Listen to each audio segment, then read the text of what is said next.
বাদশা ভোগ আর বর্তমান কলায় বুঝি খরচ হয় না বৌদি? কি পেয়েছো তোমরা? যে মামা একদিন এই সংসারের জন্য নিজের ভালো মন্দ না তাকিয়ে আমার দুইটা ভাইকে এমএ পাস করে সরকারি চাকরি দিয়েছে, সে নিজের জন্য কোনোদিন ভাবেনি আমার মামিকে পর্যন্ত ভালো একটা কাপড় কিনে দেননি। অথচ সেই বাবাকে 20টা পয়সার জন্য কৈফিয়ত দিতে হচ্ছে।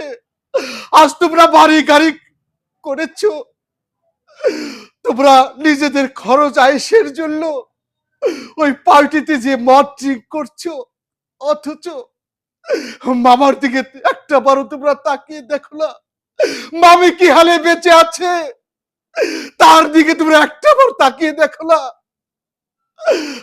আমি আমি ভাবতে পারছি না এত বড় অমানুষ কি করে তোমরা হলে।